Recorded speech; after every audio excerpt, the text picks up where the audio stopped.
नमस्कार.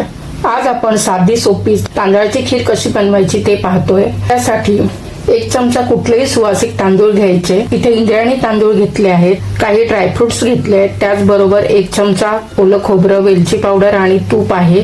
Dry fruits caption मध्ये आहेत. सोबतच चवीसाठी चिमूटभर मीठ लागेल. आता हे तांदूळ 2 ते 3 वेळा चांगले धुवून घ्यायचे. नंतर ते एका चाळणीवर गाळून घ्यायचे आणि 15 ते 20 मिनिट बाजूला ठेवायचे. 20 मिनिटांसाठी तांदूळ एका सुती कपड्यावर सुकून घेतले आहेत. आता हे तांदूळ 1 चमचा तुपावर खरपूस भाजायचे आहेत. सोनेरी रंग आला की तांदूळ बाजूला काढायचे. आता 1 चमचा तुपावर सर्व ड्रायफ्रुट्स त्याचा ओलसरपणा जाईपर्यंत गरम करायचे.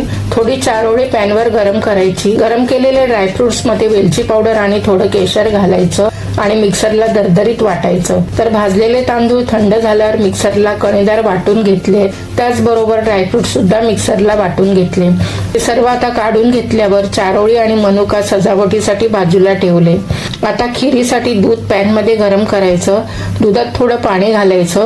सुरुवातीला मोठा गॅस, नंतर मध्यम आचेवर दूध गरम करायचं. दुधाला चांगली उकळी आली की दुधाची मलई आत घ्यायची. 5 मिनिटांनी दूध चांगलं तापून थोडं आटलं की वाटलेली तांदळाची कणी दुधात मिक्स करायची आणि सतत ढवळायची. 3 ते 4 मिनिटात तांदळाची कणी शिजणार. तर त्यात वाटलेले ड्रायफ्रुट्स ऍड करायचे आणि दुधात चांगले मिक्स करायचे. आता 2.5 चमचा साखर त्यात घालायची आणि दूध चांगलं उकळायचं.